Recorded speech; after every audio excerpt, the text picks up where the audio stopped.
Hallelujah. Praise the Lord. I greet you all in the matchless name of Jesus Christ. मेरे greetings आप सबके लिए जो इस समय इस सेशन में हमारे साथ ज्वाइन कर रहे हैं।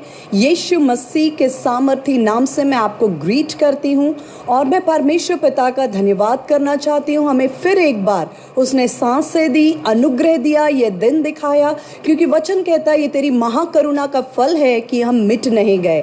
और परमेश्वर ने हमें अनुग्रह दिया कि हम परमेश्वर के वचन से आज की शाम फिर कुछ समय परमेश्वर की आत्मा के द्वारा एनलाइटेंड हूँ, सिखाए जाएं। और मैं IMW टीम के लिए भी विशेष परमेश्वर पिता का धन्यवाद करती हूँ। अननोइंगली हम कनेक्ट हुए, लेकिन I believe they are driving me an extra mile. मुझे एक एक्स्ट्रा माइल ड्राइव कर रहे हैं amidst a difficult and a hectic schedule. लेकिन हम जब परमेश्वर के वचन को सीखने सिखाने के लिए और प्रिपरेशंस में परमेश्वर की उपस्थिति में ठहरते हैं, परमेश्वर से वचन को प्राप्त करते हैं, ये ऐसा नहीं है कि हम कोई नोट्स उठाकर प्रिपेयर कर लें, हम कोई पिछले अपने बुक्स उठाकर आर्टिकल्स और इंटरनेट यूट्यूब, ये ऐसा नहीं है। It takes time. परमेश्वर की उपस्थिति में ठहर कर, परमेश्वर के प्रेजेंस में वर्शिप करके, परमेश्वर के प्रेजेंस में रुक करके, परमेश्वर से उन बातों को, पवित्र आत्मा से बिल्कुल स्पष्ट इन बातों के लिए तसल्ली हो जाना कि आज की शाम पवित्र आत्मा इन बातों के द्वारा अपने लोगों के साथ मुलाकात करना चाहता है। It takes some effort and I am grateful to this team of IMW, क्योंकि इनके वर्चुअल प्लेटफॉर्म के द्वारा परमेश्वर ने मुझे अनुग्रह दिया कि मैं और अधिक डाइव कर सकूं और अधिक समय परमेश्वर के साथ ठहर कर परमेश्वर के जो प्रेशियस गाइडेंस है, बहुमूल्य गाइडेंस, उसको लेकर आपके साथ मैं मिल सकूं। मैं नहीं जानती, लेकिन मैं इस बात को बिल्कुल अपने आत्मा के अंदर निश्चित रूप से कंफर्मेशन के साथ महसूस करती हूं कि Lord is preparing us for some times and seasons. परमेश्वर हमें तैयार कर रहा है। मैं बहुत ऑनेस्ट होना चाहती हूं, लेस फॉर्मल होना चाहती हूं इस वचन के टाइम पर, कि हम ये नहीं है कि ये कोई रूटीन है कि हम ऑल्टरनेट वेडनेसडे को मिल रहे हैं, हम कोई ना कोई स्क्रिप्चर पोर्शन में से परमेश्वर के वचन को सुन रहे हैं और मैंने अपना मैसेज डिलीवर किया, आपने आमीन, praise the Lord, thank you बोला। मैं नहीं समझती कि ये सिर्फ इतना, परमेश्वर ने इसके बियॉन्ड कुछ प्लान्स हैं और कुछ ऐसे लिसनर्स हैं, फॉलोअर्स हैं जो रेगुलरली वचन को सुन रहे हैं। मैं आज आपको उत्साहित करना चाहती हूँ कि ये कोइंसिडेंस नहीं है, ये परहैप्स बाय चांस नहीं है, ये जस्ट एक रूटीन नहीं है कि हमें वेडनेसडेज को मिलना है, ऑल्टरनेट वेडनेसडे को, और कुछ ना कुछ वचन से सुनना सीखना है। It is beyond that. It is a training. ये हम सब के लिए एक ट्रेनिंग सीजन है। ये हम सब के लिए एक मजबूती का समय है। ये एक समय है जब परमेश्वर हमें स्ट्रेच कर रहे हैं। ये समय है जब परमेश्वर हमारे स्टैमिना को स्ट्रेच कर रहे हैं, हमारे एंड्योरेंस, हमारा पेशेंस, हमारे, क्योंकि वचन में लिखा है कि यदि तू युद्ध के समय फेंट हो जाए तो तेरी शक्ति बहुत थोड़ी सी है। परमेश्वर हमें लिटिलनेस, स्मॉलनेस से एनलार्ज कर रहे हैं, क्योंकि वचन में लिखा है यशाया में, enlarge your tent, enlarge your tent, stretch fourth your curtains. अपने तंबुओं के स्थान को चौड़ा कर अपने कर्टन्स को स्ट्रेच करें, अपने खूंटियों को मजबूत करें। क्यों? परमेश्वर हमें एक विशालता देने के लिए जा रहा है। लेकिन विशालता, इससे पहले कि हम अपने जीवन में, अपनी परिस्थिति में, अपने परिवार में, इस फिजिकल जीवन में देख पाएं, वो पहले हमारे स्पिरिट में आता है। जब एनलार्जमेंट, विशालता, स्ट्रेचिंग, ये हमारे आत्मा में आता है, वही जो है वो हमारे फिजिकल लाइफ में, हमारे स्वाभाविक जीवन में, परिस्थिति, परिवार में वही रिफ्लेक्ट होता है, वही जो है वो हमें दिखाई देता है। इसलिए परमेश्वर एक स्ट्रेचिंग का मतलब आप समझ रहे हैं, खिंचाव। जब किसी बात को खींचा जाता है तो उसमें एक टेंशन, एक तनाव और एक दर्द और एक पेन और एक डिस्कम्फर्ट, यानी कि जब किसी चीज को खींचा जाता है, ताना जाता है, तो उसमें एक तनाव सा उत्पन्न होता है। लेकिन उसका जो आउटकम होता है, उसका रिजल्ट होता है, उसका परिणाम होता है, वो पावरफुल होता है, एक बाव के समान। जैसे एक तीर को और धनुष को आप जानते हैं कि जब एक तीर को धनुष पर चढ़ाकर उसको जब ताना जाता है, जितना अच्छा टाइटली आप उस तीर को धनुष में तान कर रिलीज करते हैं, वो तीर उतने ही जाकर ठीक अपने निशाने पर लगता है बिना चूके।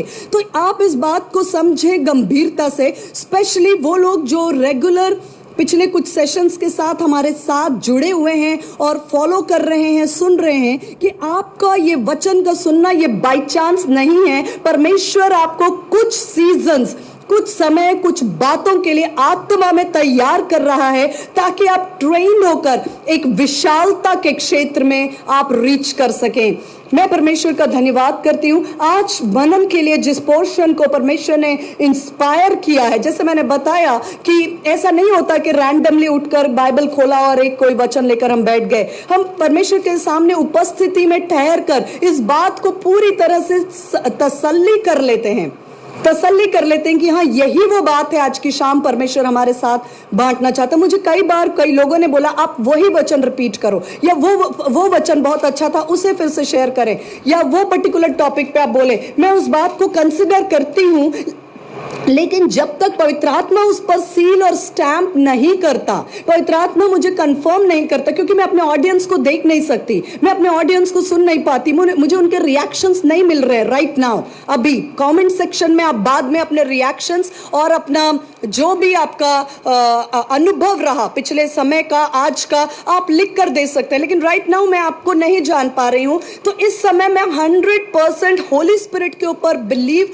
और डिपेंड होना चाहती हूं, क्योंकि मेरी बुद्धि से या सोच से या अपने लिए आसानी से मैं कोई वचन रिपीट कर सकती हूँ, लेकिन वो फ्रूटफुल नहीं होगा, वो फलवंत नहीं होगा, क्योंकि वो बात आपकी नीड के साथ कनेक्ट होगी जो पवित्र आत्मा मेरे अंदर उभारेंगे। क्योंकि आपकी नीड को, आपकी आवश्यकता को पवित्र आत्मा जानते हैं, और उसी बातों के लिए वो समय पर right word in right season के साथ हम सबसे मिलते हैं। क्योंकि परमेश्वर का आत्मा सबसे बेस्ट टीचर है, सबसे अच्छा कंफर्टर है, वो सबसे अच्छा शिक्षक है, सबसे अधिक वो हमें शांति देने वाला और हमें सिखाने वाला। और यीशु मसीह ने स्वयं कहा, जब सत्य का आत्मा आएगा तो he will lead you into all truth, He will lead you into all truth। जब सत्य का आत्मा आएगा वो तुम्हें सत्य में लीड करेगा, क्योंकि बहुत कुछ है परमेश्वर के वचन में, बहुत कुछ है, करिकुलम, सोचने की बातें, पॉइंट्स, डिस्कशन के बहुत कुछ है। लेकिन आज की शाम मेरी और आपकी कौन सी आवश्यकता है,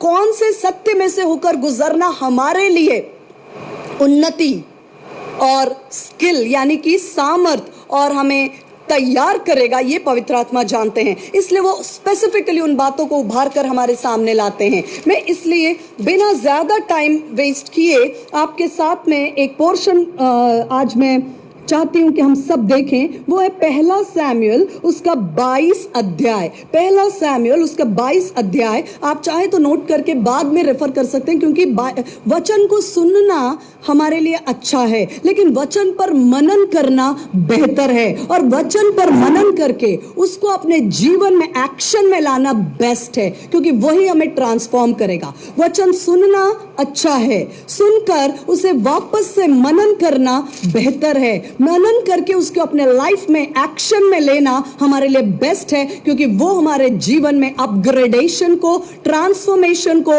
उन्नति को और छुटकारे को लेकर आता है।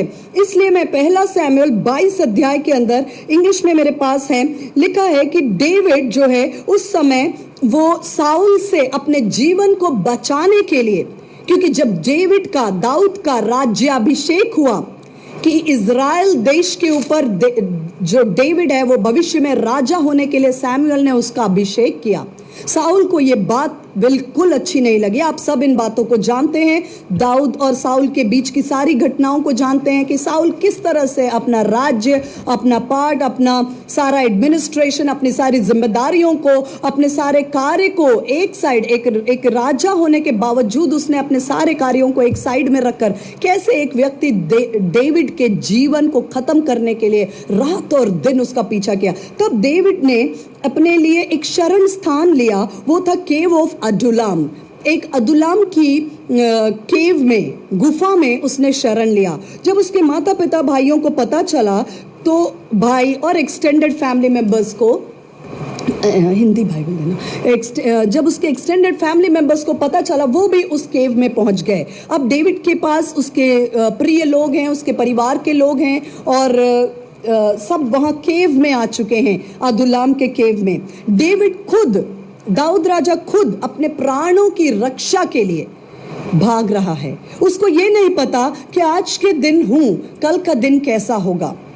उसे ये नहीं पता कल के दिन मुझे कहाँ छिपकर भागना पड़ेगा। उसे ये नहीं पता शाऊल के सेना मुझे कहाँ, कौन सी पहाड़ी पर धर दबोचेगी, कहाँ वो मेरे मृत्यु के लिए प्लान कर रहे हैं, कौन सा तीर मेरे हृदय के आर पार हो जाएगा, कौन सा भाला मुझे छेदेगा, कौन सी तलवार मेरे सिर को काटने के लिए दौड़ आ रही है। ये सब बातें रात और दिन उसके चारों ओर थी। आप उसके मानसिक दशा का अंदाज लगा सकते हैं। कई बार जीवन में हम सोचते हैं कि मेरे जीवन में इतनी कठिन परिस्थितियां, एक के बाद एक फेलियर, एक के बाद एक नेगेटिव बातें, एक के बाद एक ऐसी कठिन समस्याएं मेरे साथ हैं। क्या ये मुझे डिस्ट्रॉय कर देंगी? क्या ये मुझे खत्म कर देंगी? मेरे प्रियों, आज मैं आपको परमेश्वर के वचन से उत्साहित करना चाहती हूं कि आप अगर इन परिस्थितियों में घिरे हैं, आप हिम्मत रखें, क्योंकि परमेश्वर ने अपने वचन से हमारे सामने बहुमूल्य सच्चाइयों को खोला है। और परमेश्वर का वचन वो सच्चाई है जो शत्रु के हर एक झूठ को आर पार भेद देता है, शत्रु के झूठ को टुकड़े टुकड़े करता है। उसकी निराशा की जो एक जाल वो आपके दिल, दिमाग, सोच, विचार और परिवार के चारों ओर बना रहा है, उस निराशा के जाल को तोड़ने का काम परमेश्वर का वचन करता है। परमेश्वर का वचन हमारे लिए सत्य है, ढाल है, तलवार है, और परमेश्वर का वचन मधु से भी मीठा है। परमेश्वर का वचन, परमेश्वर अपने वचन के साथ इंटीग्रिटी, यानी कि वो अपने वचन को पूरा करने के लिए बाध्य है। परमेश्वर अपने वचन को, लिखा है कि परमेश्वर ने अपने बड़े नाम से अधिक अपने वचन को महत्व दिया। ये वचन ही है जो मेरे और आपके जीवन में संपूर्ण ट्रांसफॉर्मेशन, कंप्लीट ट्रांसफॉर्मेशन, पूरा बदलाव, पूरा ट्रांसफॉर्मेशन, हर एक एंगल का ट्रांसफॉर्मेशन लाने की सामर्थ्य रखता है। दाऊद की स्थिति को आप देख सकते हैं। कौन सी परिस्थिति है जो आज आपको हॉन्ट कर रही है? कौन सी बातें हैं जो आज आपके हृदय को निराश कर रही हैं? कौन सी बातें हैं जो आपको डरा रही हैं? कौन सी बातें हैं जो आपको बेचैन कर रही हैं? कौन सी बातें हैं जो आपके दिमाग में 1000 प्रश्न लेकर आ रही हैं? आपके आने वाले भविष्य, आने वाले कल के ऊपर, आपके परिवार के ऊपर, आपके जीवन के ऊपर, आपकी सेवा के ऊपर, आपके बुलाहट के ऊपर, आपके जॉब के ऊपर, आपके ऑफिस के ऊपर, आपके परिस्थितियों के ऊपर। कितने प्रश्न दाऊद के जीवन में थे। हो सकता हम भी इन पर प्रश्नों से घिरे हों, लेकिन आज की शाम परमेश्वर का वचन हमारे सामने बड़ी सामर्थी बातों का प्रकाशन लेकर आता है। अगर आप मेरे साथ ट्यून्ड हैं तो, अगर आप ट्यून्ड हैं तो जल्दबाजी ना करें और परमेश्वर के वचन के साथ, पेशेंस के साथ बैठें। परमेश्वर का आत्मा, मैं डेफिनेटली आप कहती हूँ, आप कमेंट सेक्शन में इस बात को डेफिनेटली आप मेंशन कर सकते हैं, या आप अपने हृदय में मेंशन कर सकते हैं। मैं, आप नहीं भी लिखेंगे तो भी मैं जानती हूँ कि परमेश्वर का आत्मा, जैसे वचन में लिखा है कि जो वचन जैसे बारिश अब आसमान से निकले और पृथ्वी को बिना भिगाए वो लौट नहीं सकती, वैसे ही परमेश्वर का वचन बिना पूरा हुए वो लौट नहीं सकता। इसलिए मैं अपने स्पिरिट में इस बात को जानती हूँ कि परमेश्वर का वचन जो मेरे द्वारा पवित्र आत्मा फ्लो में दे रहा है, उसको परमेश्वर का पवित्र आत्मा फ्लो कर रहा, आउट ऑफ माई बेली, इसमें अपने अंदर से पवित्र आत्मा के फ्लो को, जिस फ्लो को वचन के साथ देख पा रही हूँ, वो बिना कार्य किए नहीं लौटेगा। इसका कंफर्मेशन मुझे आपके कमेंट से मिल सकता है, हो सकता है ना भी मिले। कई बार हमें लगता है हम क्यों लिखें, कोई बात नहीं। I know, I don't believe कि मैं जो देख रही हूं वही सच है। I can look beyond that, मैं उसके बियॉन्ड भी देख सकती हूं, जो नहीं लिखा उसके बियॉन्ड भी, क्योंकि परमेश्वर का आत्मा सत्य का आत्मा है। यहाँ लिखा है कि दाऊद जब उस केव पे पहुंचा, उसकी हालत ऐसी थी कि उसे अपने कल का पता नहीं था, और एक तलवार, एक तीर, एक भाला और जीवन के हर हथियार उसके विरोध में तैयार थे। रात और दिन उसे ढूंढा जा रहा था कि बिल्कुल शूट एट साइट का ऑर्डर था, देखते ही खत्म करो। ऐसी परिस्थिति में दाऊद से भी अधिक उन लोगों की हालत देखिए जो दूसरे वचन में लिखा है। उसके माता पिता तो उसके पास पहुंचे ही, उसका घराना, लेकिन दूसरा वचन कहता है everyone who was in distress. मैं इस वचन को डेफिनेटली हिंदी में पढ़ना चाहूंगी। पहला सैमुएल उसका 22 अध्याय, just bear with me for some time. पहला सैमुएल उसका 22 अध्याय और उसका दूसरा वचन खास है। लिखा है, जितने संकट में पड़े थे, अंडरलाइन करिए, संकट में पड़े थे, जितने ऋणी थे, कर्ज में दबे थे, जितने उदास थे, वे सब उसके पास इकट्ठा हुए और वह उनका प्रधान हुआ। कोई 400 पुरुष उसके साथ हो गए। जब आप कठिन परिस्थिति में होते हैं, जब आप स्वयं अपने जीवन के लिए एक एक दिन के लिए आपको नहीं पता कि अगला दिन कब, कहां, किस हालात में होगा, कौन सी तलवार मेरे गर्दन पे होगी और कौन सा भाला मेरे पंजर में होगा, इस परिस्थिति में आप एक्सपेक्ट करते हैं कि आपको एक बड़ी सेना मिल जाए, सामर्थी, हेल्पर्स। आप चाहते हैं अगर मैं कर्ज में हूं तो मुझे एक कोई ऐसे हेल्पर्स मिल जाए, स्पॉन्सर्स मिल जाए। अगर मेरे बच्चे की फीस नहीं जा रही है तो कोई ऐसा आ जाए जो एक चेक काट कर लिख कर दे दे कि ये फीस है। या यदि आप चाहते हैं, सोचते हैं कि यदि मैं कर्ज में हूं तो मुझे कोई ऐसे फ्रेंड मिल जाए जो मेरी मदद कर दे। यदि हम सोचते हैं हम निराश हैं तो कोई मेरी पीठ पर हाथ रखकर मुझे उत्साहित करे कि बहन या भाई हिम्मत रखो, हम आपके साथ हैं, हम आपकी मदद करेंगे। आप चाहते हैं रिसोर्सफुल लोग, सामर्थी लोग, मैच्योर लोग, परिपक्व लोग, सक्षम लोग, पढ़े लिखे लोग, एबल लोग, हर तरह से जो बिल्कुल बेस्ट हैं, वो आ जाएं आपके पास और आपकी परिस्थिति बदल जाए। यही है ना जो हमारी आशा है, शायद यही हमारी प्रार्थना है, शायद यही हमारी इच्छा है, शायद यही हमारी दिल की उम्मीद है। यही हम उम्मीद लगाकर बैठते हैं। लेकिन अगर सोचिए ऐसा ना हो, इसके ठीक विपरीत, आप खुद परेशानी में, आपके पास एक झुंड आया है जो खुद कैसे हैं, everyone who was in distress, Hindi में लिखा है, और जितने संकट में थे, everyone who was in distress, मतलब हर व्यक्ति जो संकट में है वो दाऊद के पास पहुंचा। नेक्स्ट, जितने ऋणी हैं, those who were in debt, everyone who was in debt, हर एक कर्ज में दबा हुआ, पैसों के उधार के नीचे दबा हुआ व्यक्ति। और तीसरा, जितने उदास थे, इंग्लिश में it's written, and everyone who was discontented gather to him. Very strange, very strange. बहुत ही फर्क है। मेरी प्रार्थना क्या थी और हुआ क्या?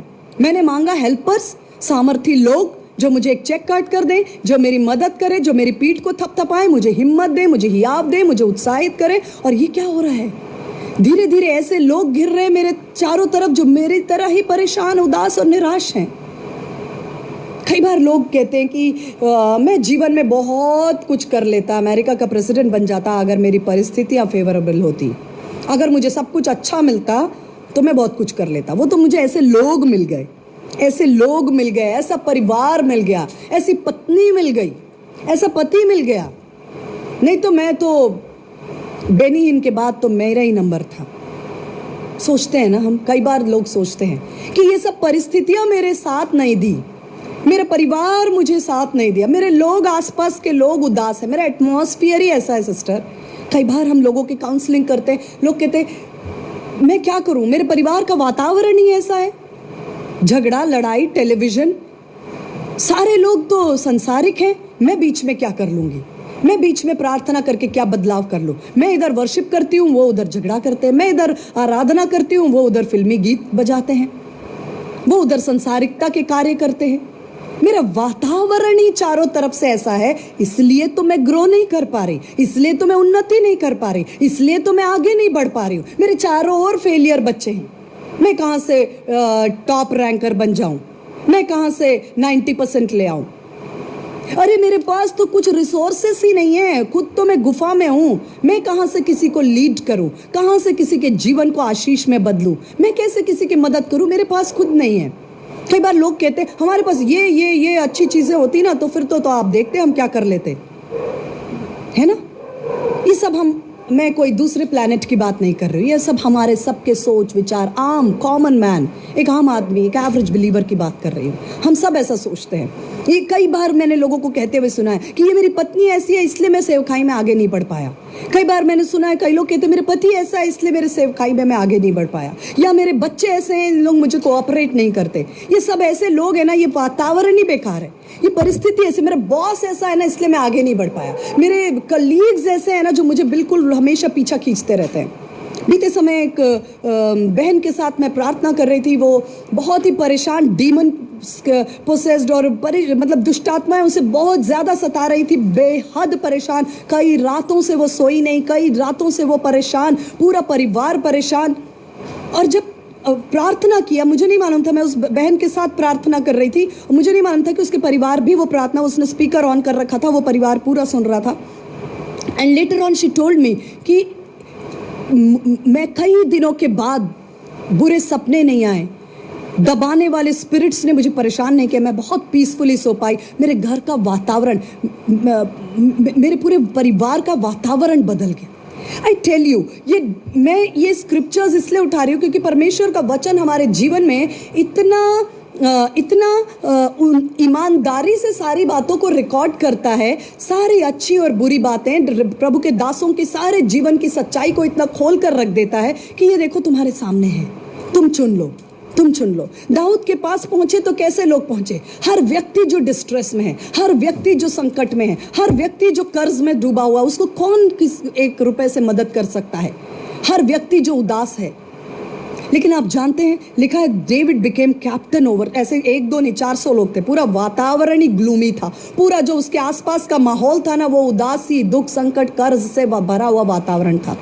और दाऊद उन सब के ऊपर कैप्टन बन गया। लेकिन मैं आज आपको बहुत ही स्पेशल बात, ये सब कुछ आपने और भी पहले भी सुना होगा बहुत जगह, आज मैं आपका ध्यान एक स्पेशल वचन की ओर लेकर जाना चाहती हूँ जिस पर आपने शायद बहुत कम सुना होगा। आप जानते हैं दाऊद ने इन लोगों के साथ क्या किया? क्या आप जानते हैं? मैं कहती हूँ दाऊद ने क्या, परमेश्वर ने इन लोगों के साथ क्या किया।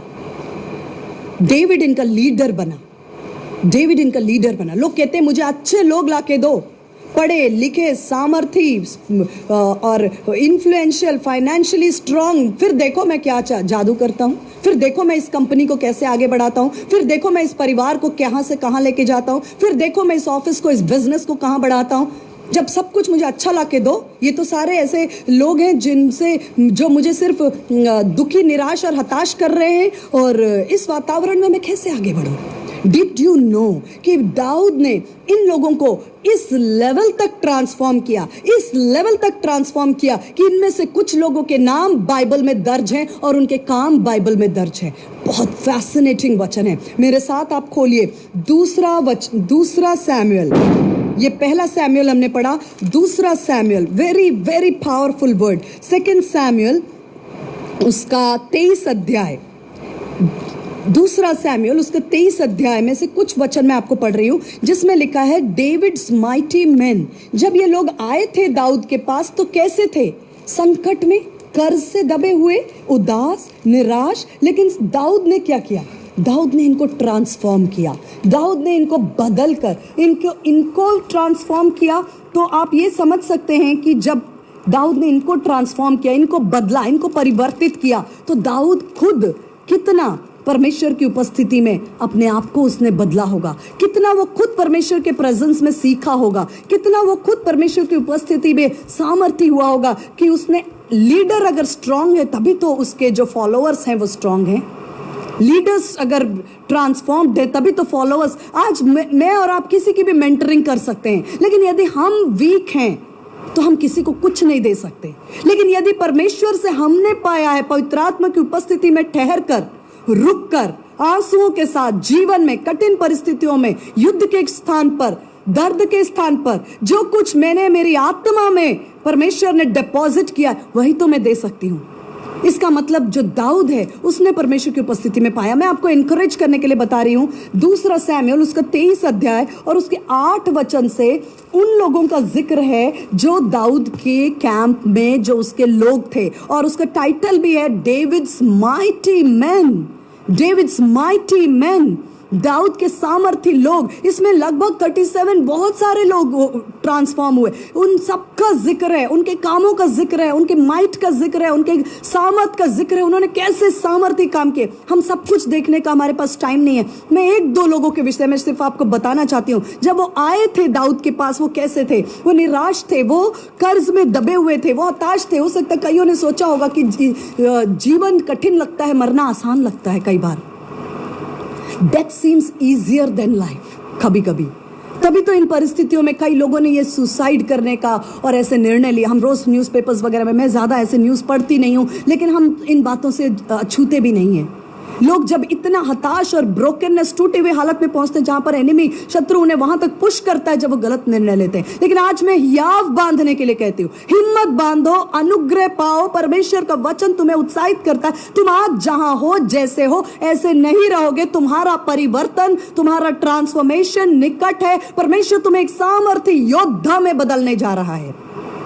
योद्धा घर में बैठकर, बिस्तर में लेटकर नहीं बनते। योद्धा बनने के लिए आपको बैटल ग्राउंड में, आपको फील्ड में होना पड़ता है।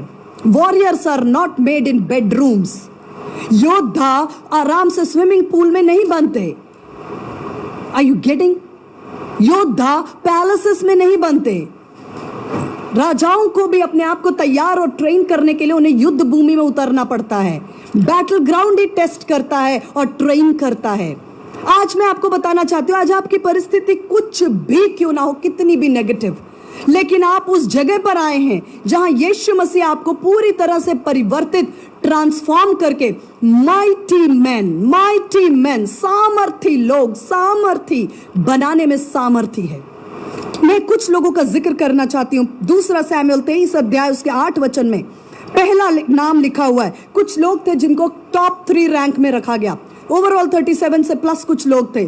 टॉप 3 रैंकर्स में कुछ लोगों को रखा गया, कुछ लोगों को अलग अलग रैंकिंग्स में रखी गई। दाऊद ने जब राजा बना, दाऊद का समय भी बदला। वो हमेशा उस केव में, उस गुफा में भागता नहीं रहा। एक दिन आया जिस बात का अभिषेक परमेश्वर ने उसके लिए किया था, वही मुकुट उसके पास आया। उसने मुकुट का पीछा नहीं किया, उसने मुकुट के पीछे दौड़ नहीं लगाई, उसने मुकुट के पीछे साउल को मृत्यु से नहीं बांधा, उसने मुकुट के पीछे लालच, लोभ, करप्शन, भ्रष्टाचार और परमेश्वर से विरोध, बलवा, रिबेलियन नहीं किया।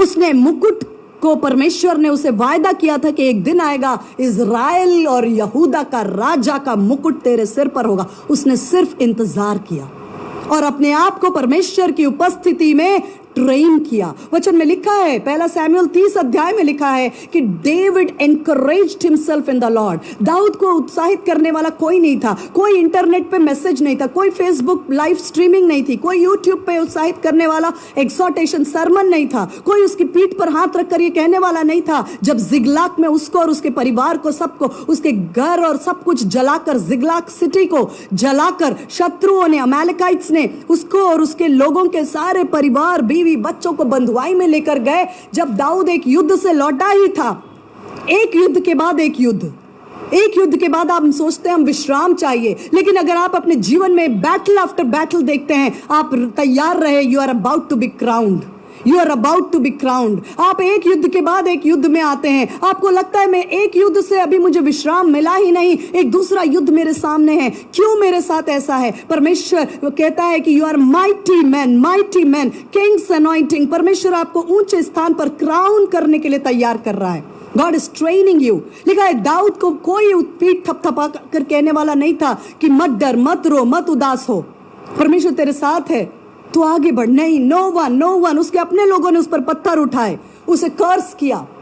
लीडर्स, मैं आपको बताना चाहती हूं, अगर आप लीडरशिप के लिए ट्रेन हो रहे हैं, अगर कोई लीडर्स हैं जो मेरा संदेश सुन रहे हैं और आप सोचते हैं कि मैं कठिन समय में हूं, मैं दुख में हूं, मैं आंसुओं में हूं, मैं पीड़ा में हूं, 10 लोग आकर मुझे उत्साहित करे, कंफर्ट करे, लेकिन उसकी बजाय 10 लोग आप पर पत्थर उठाते हैं, 10 लोग आपके विरोध करते हैं, 10 लोग आप पे इंटरनेट में कुछ लिखते हैं, 10 लोग आपका विरोध करते हैं, आपको डाउनकास्ट करते हैं। God is training you to be a leader, क्योंकि लीडर वो होता है जो दूसरों की पीठ पर हाथ रखता है। लीडर वो होता है जो दूसरों के आंसुओं को पहुंचता है। लीडर वो होता है जो दूसरों के सिर पर हाथ रखता है। लीडर वो होता है जो दूसरों को आगे पुश करता है। लेकिन लीडर वो होता है जिसके सिर पर परमेश्वर अपना हाथ रखता है। लीडर वो होता है जिसके पीठ पर परमेश्वर, पवित्र आत्मा अपना हाथ रखता है। लीडर वो होता है जिसे परमेश्वर अपनी उपस्थिति से घेरता है। लीडर वो होता है जिसको यीशु मसीह उसके आंसुओं को पहुंचता और कुप्पियों में रखता है। लीडर वो होता है जो अपनी अकेली रातों के आंसुओं को यीशु के साथ बांटता है। लीडर वो होता है जिसके दर्द को लोग नहीं सुनते, यीशु मसीह सुनता है। लीडर वो होता है जिसके कंधे पर लोग रोते हैं। लीडर वो होता है जो स्वयं यीशु मसीह के कंधे पर रोता है। Understand the difference of your calling. अपनी बुलाहट के फर्क को महसूस करें। अपने आप को सबके साथ कंपेयर मत करिए, अपनी तुलना सबके साथ मत करिए। मेरे अड़ोसी के साथ ऐसा हो रहा, मेरे पड़ोसी के साथ ऐसा हो रहा, मेरे साथ क्या हो रहा है। अपनी तुलना मत करिए। लिखा है रोमियो में कि वो अपनी तुलना अपने आप से कर कर नाश हो रहे थे। अपनी तुलना ना करें, अपनी तुलना परमेश्वर की दृष्टि में, परमेश्वर के अनुग्रह में अपने आप को देखें। कोई मनुष्य ना कहे कि तुम ये हो, तुम वो हो। पवित्र आत्मा कहने पाए कि तू मेरा प्रिय पुत्र है जिससे मैं आज प्रसन्न हूं। पवित्र आत्मा की आवाज को अपने जीवन में सुनने के लेवल पर आने वाला लीडर है। Hallelujah, hallelujah. उसने लोगों को ट्रांसफॉर्म किया। आई एम सॉरी, मैं आपको लोगों को बता रही थी कि उसके माइटी मैन जो कर्ज में डूबे हुए संकट के लोग आए थे, उसने उनको कहां तक ट्रेन किया। पहला व्यक्ति लिखा है दूसरा सैमुएल 23 अध्याय उसका 8वां वचन। Names of the mighty man, names of the mighty man, उनके सबके नाम और काम का जिक्र है। They found a place in the word of God. उन्होंने अपने नाम को अपने काम के साथ परमेश्वर के वचन में दर्ज कराया, क्योंकि उन्होंने हार नहीं मानी, उन्होंने शत्रु के आगे घुटने नहीं टेके, उन्होंने क्विट नहीं किया, अपने जीवन का अंत नहीं किया, निराशा को हावी होने नहीं दिया, निराश परिस्थितियों में निराशा के कदम नहीं उठाए, लेकिन उस परमेश्वर की ओर देखा जो हमारे अंधेरों को रोशनी से भर देता है। पहला व्यक्ति था जोशेब बाशेबेत। हिंदी में दूसरा सैमुएल उसका 23 अध्याय उसका 8 वचन। मैं 2 बाइबल्स खोलकर बैठी हूं सो दैट मैं सब चीजों को क्लियर हो जाऊं। दाऊद के शूरवीरों के नाम है, अर्थात योशेबेत। इंग्लिश में बहुत क्लियर है, जोशेब बाशेबेत। ये पहला व्यक्ति था। इसके विषय में लिखा है, he was called the Adino. He had killed 800 men at one time.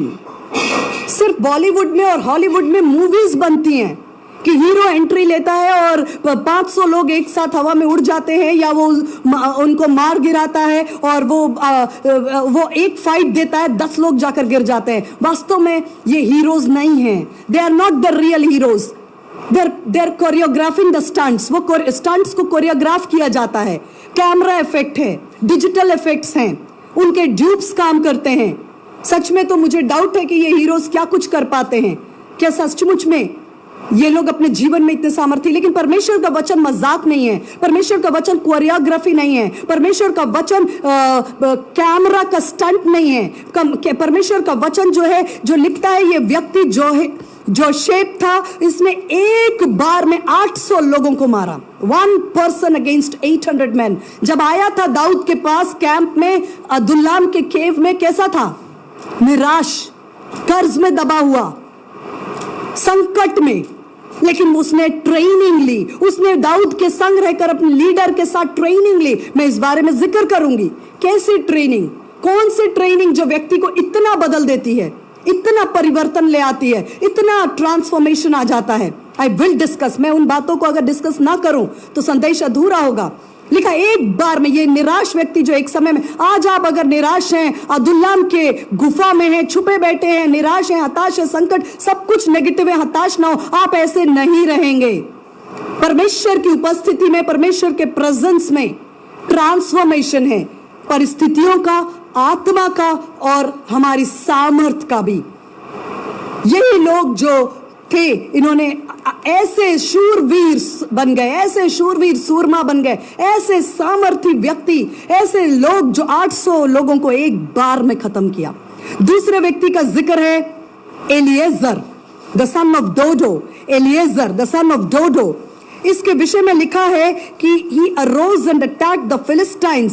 इसने फिलिस्तियों को, जब फिलिस्तियों ने हमला किया, ये उठा और उसने अपना तलवार हाथ में लिया और इतनी देर तक उस तलवार से उसने फिलिस्तीनियों को मारा। See the stamina.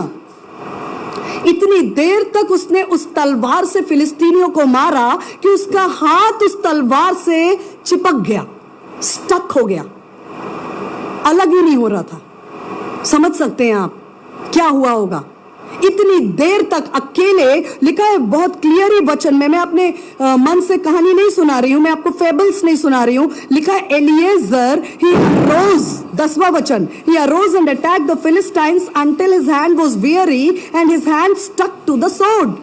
मैं आपके लिए इसको हिंदी में भी जरूर पढ़ना चाहती हूँ, क्योंकि लिखा है 2 सैमुएल उसका 23 अध्याय पढ़ रही हूं मैं, और 23 अध्याय का 10 वचन लिखा है, और कमर बांधकर पलिश्तियों को तब तक मारता रहा जब तक उसका हाथ थक न गया और तलवार हाथ से चिपट न गई। कितनी देर स्टैमिना देखिए, युद्ध मैंने आपको एट द ऑनसेट इस मैसेज में बताया है कि हमारे स्टैमिना को, युद्ध भूमि में बने रहने की सामर्थ्य को, युद्ध भूमि में डटे रहने की एबिलिटी को खींचना है, तो हम ट्रेनिंग के बिना ये चीजें नहीं होंगी। आप सब जानते हैं स्पोर्ट्स पर्सन कैसे ट्रेन होते हैं, घंटों स्विमिंग करते हैं, घंटों बॉक्सिंग करते हैं, घंटों ऐसे डिफिकल्ट एक्सरसाइजेस करते हैं जो 1 मिनट भी हमारे लिए, आम आदमी के लिए करना मुश्किल है। हम थक कर गिर जाएंगे। एक पुशअप नहीं ले सकता आम आदमी, और ये कितने पुशअप्स, 100 पुशअप्स, 50 पुशअप्स, इतने स्क्वाट्स, 1 मिनट स्क्वाट करो तो चक्कर आने लग जाएंगे आम आदमी को। इतना करके, वही तो शरीर है, वही 206 हड्डियों का शरीर है, वही एक हार्ट है और ब्रेन है और 2 किडनीज हैं, लेकिन अगले ने अपनी बॉडी को खींच कर स्टैमिना, इतना एक्सरसाइज करके 1 दिन में 50 पुशअप तो डेफिनेटली नहीं लगाए होंगे। सब जब शुरू किया होगा तो 1 पुशअप से ही शुरू किया होगा, फिर 2, फिर 3, फिर 4, करते लगातार अपने शरीर को मारते कूटते, डिसिप्लिन करते, ट्रेन करते चैंपियंस में कन्वर्ट होते हैं, तब हमारे देश के लोग अपने स्पोर्ट्स पर्सन से आशा लगाते हैं कि ये ओलंपिक्स में या कॉमनवेल्थ गेम्स में ये हमारे लिए मेडल्स लेकर आएंगे। चैंपियंस बेड पर लेटे नहीं बनते। देखिए लिखा है, इसने फिलिस्तीनियों को हाथ से एक तलवार लेकर इतनी देर तक मारता रहा कि उसका हाथ और तलवार चिपक गए, अलग ही नहीं हो रहा, इतनी देर। Can you imagine? तीसरे एक व्यक्ति के बारे में लिखा है, बनाया, सबके बारे में लिखा, लेकिन मैं टाइम के कमी के कारण मैं सबके विषय में नहीं बोल रही हूं। तीसरे व्यक्ति के विषय में मैं 20वें वचन पे जाती हूं। थोड़ा इसके बारे में मुझे बहुत इंटरेस्टिंग लगा, इसलिए मैं आपके साथ बांट रही हूं। 2 सैमुएल 23 अध्याय पढ़ रहे हैं हम लोग। हमने सबसे पहले बताया जोशेब के बारे में, जो वही कमजोर लोग जो दाऊद के पास आए थे, आज वो कैसे माइटी मैन, माइटी वॉरियर, सामर्थी योद्धा में बदल चुके हैं। दूसरा एलिएजर ने, तीसरा बनाया सन ऑफ जेहोयादा। लिखा है कि ये इतना सामर्थी था कि इसने अद्भुत इंग्लिश में लिखा है कि उसने 2 lion like heroes of Moab के 2 heroes, 2 real life time heroes, जो लायन के समान, शेर के समान योद्धा, फियर्स। आप जानते हैं लायन, एक आम आदमी अगर शेर का गर्जना भी सुन ले तो उसे हार्ट अटैक आ जाए, isn't it? कांपने लगते हैं। ऐसे योद्धा, 2 योद्धाओं को उसने मार गिराया, और नीचे जाकर लिखा है एक गड्ढे में पूरा बर्फ से पड़ा हुआ था। बहुत वचन में लिखा है कि killed a lion in the midst of a pit on a snowy day. ठंड की बर्फीली ठंड, स्नो से ढका हुआ ठंड, ऐसे ठंड में जब हाथ पैर हिलाना, आप सब जानते हैं ठंड के मौसम में हाथ पैर हिलाना मुश्किल है, और ठंड के मौसम में एक चोट भी लग जाती है तो 10 गुना ज्यादा दर्द होता है। विपरीत परिस्थिति में गड्ढे में उतरा, बर्फ से ढका हुआ, और उसी गड्ढे में एक शेर को उसने मार डाला, किल्ड अ लायन। उसके आगे लिखा है he killed an Egyptian spectacular way में, बहुत ही अद्भुत रीति से। कैसे मारा इजिप्शियन को? उस इजिप्शियन के हाथ में तो भाला था, इसके हाथ में लकड़ी थी, स्टाफ। बनाया, मैं तीसरे योद्धा का जिक्र कर रही हूं, इसके हाथ में एक लकड़ी थी और उस इजिप्शियन के हाथ में भाला था। श्योर वो इजिप्शियन भी योद्धा ही रहा होगा, नेचुरली, कोई बच्चा तो नहीं होगा।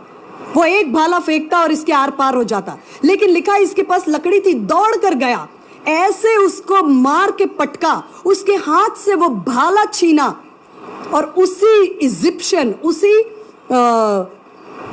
मिस्री व्यक्ति को उसी के खुद के भाले से उसे मार दिया। इसके हाथ में तो लकड़ी थी। दौड़कर, स्विफ्ट, फुर्तीले, सामर्थी, ट्रेन्ड, नजरें तेज, दिमाग बिल्कुल स्मार्ट, विजिलेंट, अलर्ट, सुस्ती का कोई काम नहीं युद्ध में। हम पलक झपकते हैं तब तक अगले की तलवार चल जाती है। हम सो रहे होंगे अगर युद्ध भूमि में, तब तो नाश निश्चित है। युद्ध का समय ऐसा होता है जहां आपका दिल, दिमाग, सोच विचार, आपकी आंखें आगे भी देख सकती हैं और आपकी आंखों को पीछे भी देखना होता है। अगले व्यक्ति क्या करने वाला है इस बात को जानकर आपको अटैक करना है। अगले के हाथ में भाला था, इसके हाथ में लकड़ी थी, दौड़ कर गया, उसी का भाला लिया इजिप्शियन का, उसी के हाथ शरीर में डालकर उसे खत्म कर दिया, बनाया। कैसे थे ये लोग? सुनकर बहुत आपको लगता है अरे बाप रे, ये तो बहुत ही सामर्थी लोग थे, लेकिन ये हमेशा सामर्थी थे क्या? पैदाइशी सामर्थी थे क्या? हाथ में भाला लेकर और तलवार लेकर पैदा हुए थे क्या? जीवन के एक यंग एज तक इनकी हालत बहुत बुरी थी। शत्रु इनके कान में कह रहा था आज जिंदा है, कल तेरा अता पता नहीं। आया भी दाऊद के पास जो खुद अपने जीवन के लिए मारा फिर रहा है। तुम्हारा लीडर ही जो है वो दी एंड पर है और तुम उसकी शरण में आए हो, तुम लोग का सबका दी एंड निश्चित है, तुम्हारा अंत निश्चित है। रात और दिन उनके कान में ये आवाज गूंजती होगी ना। इसके ऊपर उन्होंने एक आवाज सुनी, इस आवाज के ऊपर, इस आवाज को दबाने वाली एक आवाज सुनी, मत डर, मैं तेरे संग हूं, इधर उधर मत ताक, क्योंकि मैं तेरा परमेश्वर हूं, मैं तुझे दृढ़ करूंगा, मैं तुझे संभालूंगा, मैं अपने धर्म में दाहिने हाथ से तुझे संभालूंगा। इस आवाज को उन्होंने अपने दिल, दिमाग, सोच, विचार, हृदय, आत्मा में बसने दिया। मत डर क्योंकि मैं तेरे संग हूं, इधर उधर मत ताक क्योंकि मैं तेरा परमेश्वर हूं, मैं तुझे दृढ़ करूंगा, मैं तुझे संभालूंगा, मैं तेरी सहायता करूंगा, अपने धर्म में दाहिना हाथ। जब परमेश्वर का राइट हैंड आपके हेल्प के लिए उठता है ना, शत्रु तितर बितर हो जाता है। When the right hand of the Lord, क्योंकि वचन लिखा है right hand of the Lord does valiantly। परमेश्वर का राइट हैंड, परमेश्वर का दाहिना हाथ सामर्थी है। और जब वो परमेश्वर का दाहिना हाथ उठता है आपकी मदद के लिए, आपकी सहायता के लिए, आपको सामर्थ देने के लिए, आपको स्ट्रेंथ देने के लिए, आप ट्रांसफॉर्म हो जाते हैं। आप ट्रांसफॉर्म हो जाते हैं एक वीक व्यक्ति से, संकट, उदास व्यक्ति से सामर्थी योद्धा में ट्रांसफॉर्म होते हैं, माइटी मैन में ट्रांसफॉर्म होते हैं। कैसे होते हैं? मैंने आपको बताया है। परमेश्वर, दाऊद से इन्होंने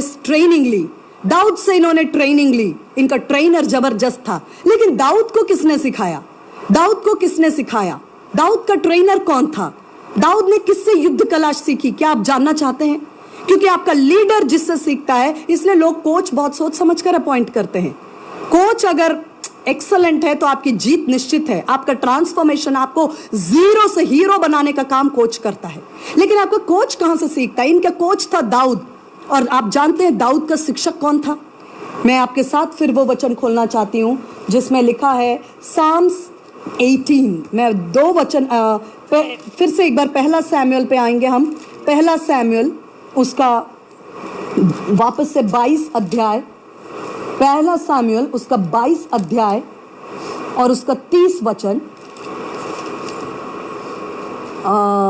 इसके साथ मैं खोलूंगी भजन संहिता 18। ये दो वचन मैं खोलूंगी। भजन संहिता उसका 18,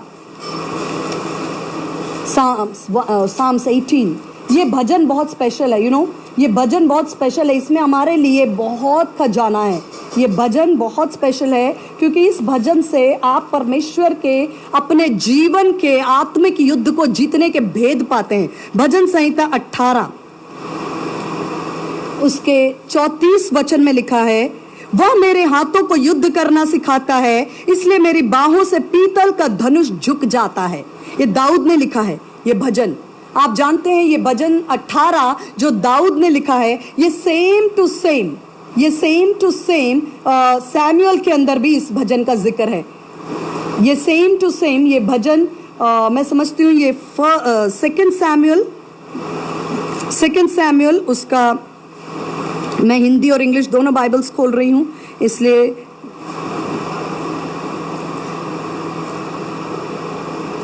सेम टू सेम वचन, ठीक है, सेम टू सेम ये सैमुएल के अंदर भी है और ये भजन में भी है। आप नोट करके इसको बाद में पढ़ सकते हैं। I am trying to open both the Bibles, जो कि मुझे थोड़ा सा टाइम लग रहा है। आप नोट करके पढ़ सकते हैं। दूसरा सैमुएल उसका 22 अध्याय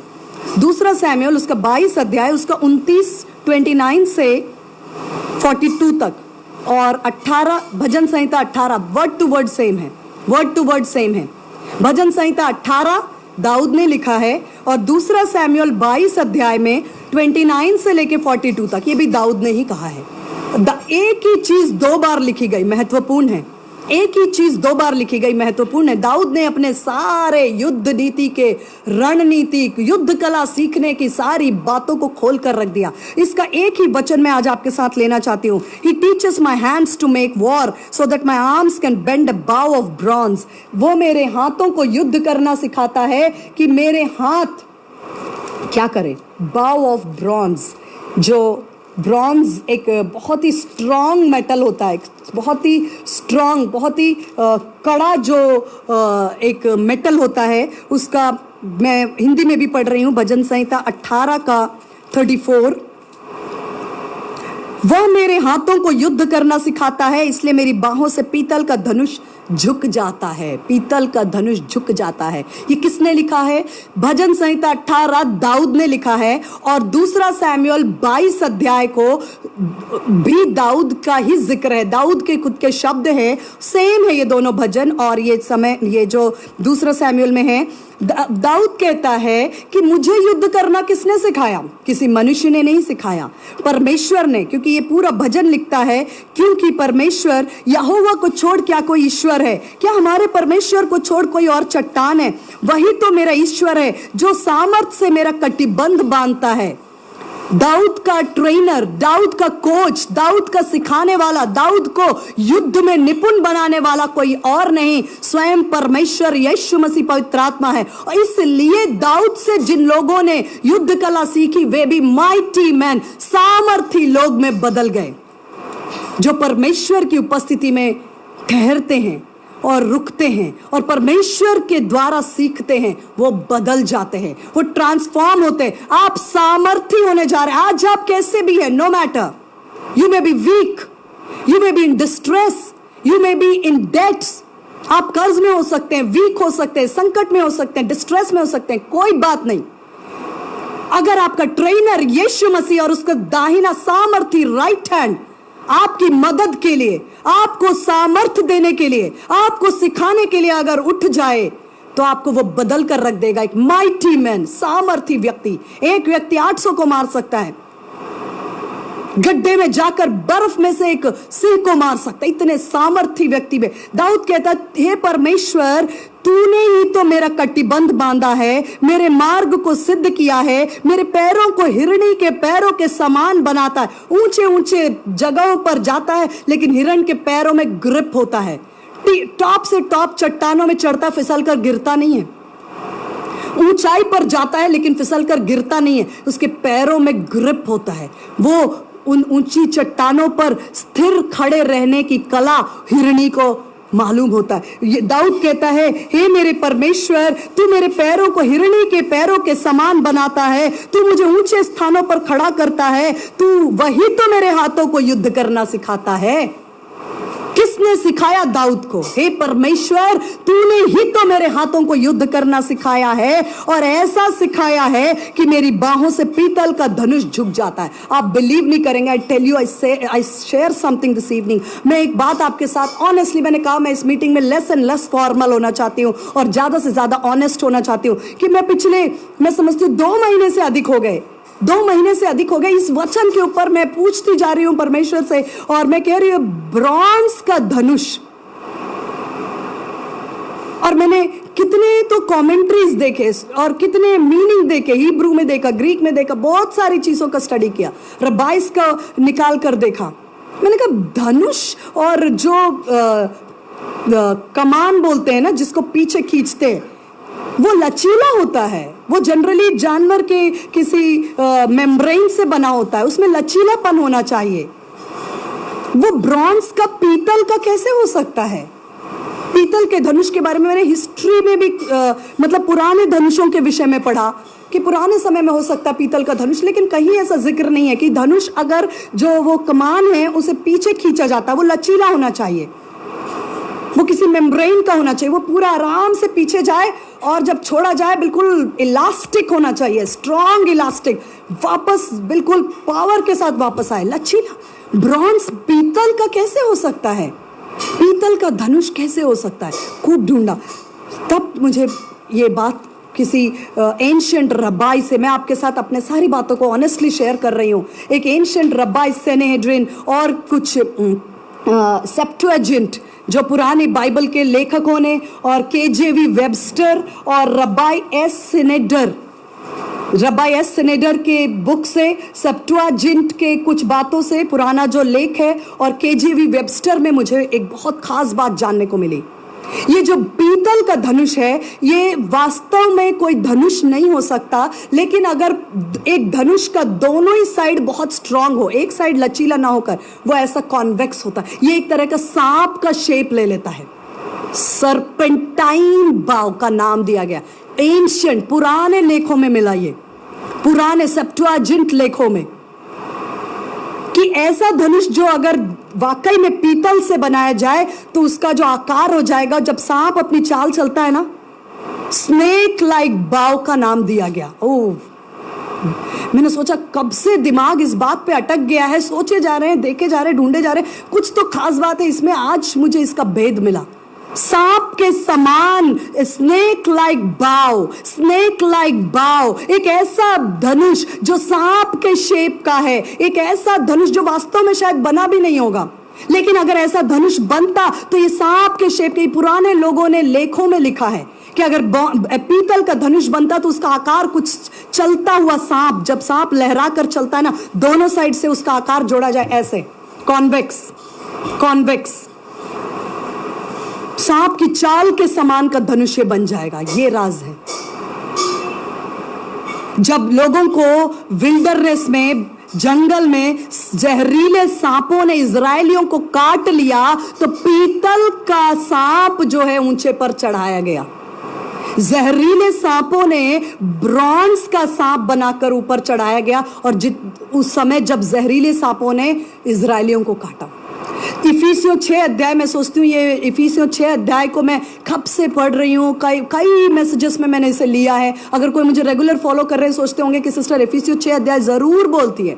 जरूर बोलती हूँ, क्यों नहीं पता, लेकिन पवित्र आत्मा हम सबको सिखा रहा है। लिखा है कि वो हमें शील्ड ऑफ फेथ, विश्वास की ढाल, ताकि वो उसके जलते तीरों को, शत्रु के जलते तीर, वो जलते तीर कहां से निकलते हैं, वो जलते तीर बुझाने के लिए आप पढ़ सकते हैं इफिसियों उसका 6 अध्याय। उसमें लिखा है कि ये सारे जो हथियार है बांध कर खड़े हो जाओ, उद्धार का टोप, सत्य से अपने कमर कस लो, धार्मिकता की झिलम पहन लो, हाथ में वचन की तलवार, आत्मा की तलवार ले लो, पैरों में सुसमाचार के मेल के जूते हो, लेकिन एक हाथ में क्या हो, शील्ड। शील्ड शील्ड यानी ढाल, बचाव, बचाने वाला। किससे बचाने वाला? लिखा है शत्रु के जलते तीरों से बचाने वाला। मेरा समय समाप्त हो रहा है, इसलिए मैं एक क्षण के अंदर जल्दी उस वचन को लेना चाहूंगी। इफिसियों 6 अध्याय, विश्वास की ढाल लेकर स्थिर रहो, जिससे तुम उस दुष्ट के सब जलते तीरों को बुझा सको। विश्वास की ढाल लेकर, मैं फिर पढ़ रही हूं इफिसियों 6 अध्याय उसका 16th वर्स, इफिसियों 6 अध्याय उसका 16th वर्स। इन सब बातों के साथ, मतलब सारे हथियार पहन लो, इन सब बातों के साथ विश्वास की ढाल लेकर स्थिर रहो, जिससे तुम उस दुष्ट के सब जलते तीरों को बुझा सको। विश्वास की ढाल लेकर उस दुष्ट के जलते तीरों को बुझा सको। वो दुष्ट अपने जलते तीर कहां से निकाल रहा है? वो दुष्ट अपने जलते तीर कहां से निकाल रहा है? जो तीर डिप्रेशन बन करके हमारे जीवन में, कई बार ये तीर कर्ज बन करके, ये तीर निराशा बन करके, घोर निराशा बन करके, ये संकट के तीर, ये कर्ज के तीर, ये उदासी के तीर, ये बांझ बन के तीर, ये अनफ्रूटफुल होने के तीर, ये विफलता के तीर, ये बिजनेस को खत्म करने वाले तीर, ये नौकरियों को खत्म करने वाले तीर, ये हमारे इनकम्स को खत्म करने वाले तीर, ये कहां से निकल रहे हैं? ये जलते तीर जो हमारे परिवारों में झगड़े, हमारे बच्चों में रिबेलियन, बलवा के तीर, ढिठाई के तीर, अंधकार के तीर, बोझ के तीर, निराश करने वाले तीर, तोड़ देने वाले तीर, ये उस ब्रॉन्ज सर्पेंटाइन, ये जो पीतल का धनुष है ना, उसी से निकल रहे हैं ये तीर। और पर दाऊद कहता है तूने मुझे ऐसी सामर्थ दी है कि तू मेरे हाथों से उस पीतल के धनुष को मोड़ देता है। इतनी सामर्थ परमेश्वर आपको देता है कि शत्रु ये जो जलते तीर, स्नेक लाइक बाव, एक सांप के समान धनुष, जो पीतल का अगर धनुष होता तो वो सांप के समान, शत्रु सांप के समान, उस दुष्ट सांप के समान, शत्रु सांप के समान, जिसके लिए आरंभ ही से कहा गया है कि स्त्री का पुत्र उस सांप के सिर को कुचलेगा और वो हमारी एड़ी को डसेगा, लेकिन शीघ्र ही शांति का परमेश्वर हमारे पैरों से उस सांप के सिर को कुचलवा देगा। उस सांप का जो धनुष है, पीतल का धनुष है, पीतल का धनुष, सांप का धनुष, सांप के समान दिखने वाला धनुष, जिससे सारे जलते तीर, निराशा के, दुख के, हताशा के, बीमारी के, बलवा के, ढिठाई के, बच्चों के जीवन में ड्रग्स के, नशा के, शराब के, रिश्तों को तोड़ने वाले तीर वहीं से निकलते। लेकिन ये दाऊद कहता है तूने मुझे ट्रेन किया है, तू मेरे कमर को कसता, तू मेरे हाथों को सिखाता है कि कैसे इस धनुष को मोड़ दिया जाए। पीतल के धनुष को परमेश्वर आपके हाथों से मुड़वाएगा। पीतल का धनुष बहुत स्ट्रांग मेटल है, पीतल का धनुष तगड़ा मेटल है, लेकिन वो भी आपके हाथों से मुड़ जाएगा, क्योंकि आप परमेश्वर के उपस्थिति में ठहरकर पवित्र आत्मा की सामर्थ से युद्ध के लिए ट्रेन हो रहे हैं। वो आपको इतना सतर्क बनाएगा, आपकी आंखें आगे भी देखेंगी, पीछे भी देखेंगी। आप अपने शत्रु के हाथ से भाला छीनकर उसे मार पाएंगे। हमारा शत्रु कोई और नहीं, अंधकार के हाकिम और वो सारी दुष्टता की सेना है, जिसने इस आकाश मंडल में पूरे वायुमंडल को कैप्चर करके अपने तरंगों के द्वारा दुष्टता से दिल, दिमाग, सोच, विचार और मन, बुद्धि को अंधेर कर दिया। परमेश्वर कहता तेरे हाथ उस तीर को मोड़ देंगे। कैसे? एक दिन में हो जाएगा क्या? परमेश्वर का आत्मा कहता है हमें उसकी उपस्थिति में रहना। आज आप संकट में, आज आप परेशान, आज आप किसी भी तरह के क्राइसिस में, आज आप संकट से घिरे हैं, एक ही इसका ऑप्शन है, एक ही सॉल्यूशन है, एक ही इसका हल है। परमेश्वर की उपस्थिति में चले जाएं, परमेश्वर की उपस्थिति में चले जाएं। जेकब की तरह कहे जब तक तू मुझे आशीष न देगा मैं तुझे नहीं छोड़ूंगा, जब तक तू मुझे मेरे हाथों को इस जलते तीरों को निकालने वाले इस पीतल के धनुष को मोड़ना ना सिखा दे, मैं तुझे नहीं छोड़ूंगा। तेरी उपस्थिति से नहीं, प्रार्थना से, वचन से, विश्वास से, अन्य अन्य भाषा से उसकी उपस्थिति में चले जाएं, उसकी उपस्थिति में चले जाएं, परमेश्वर के प्रेजेंस में जाएं, परमेश्वर की उपस्थिति में। वो आपको ट्रेन करेगा, वो आपको ट्रेन करेगा। आज आप जैसे भी है, आपको माइटी वॉरियर, सामर्थी योद्धा बनाकर निकालेगा कि जब आप पीतल के धनुष को मोड़ देंगे, लोग कहेंगे ये परमेश्वर की ओर से है और ये अद्भुत है।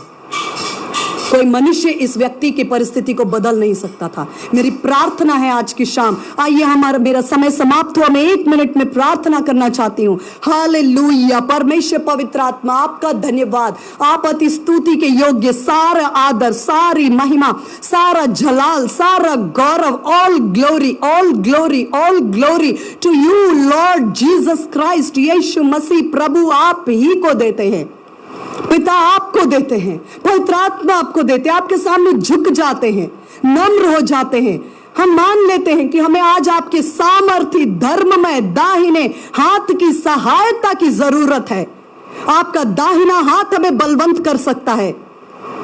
आपके दाहिने हाथ की सहायता से हम योद्धा और शूरवीर बन जाएंगे। हमारी परिस्थिति बदल जाएगी और हम में से एक एक 1000 को और 10,000 को भगाएगा। दुष्टता की आत्मिक सेना से अपने जनरेशन को आजाद करने वाले लोग परमेश्वर हमें बनाना चाहता है।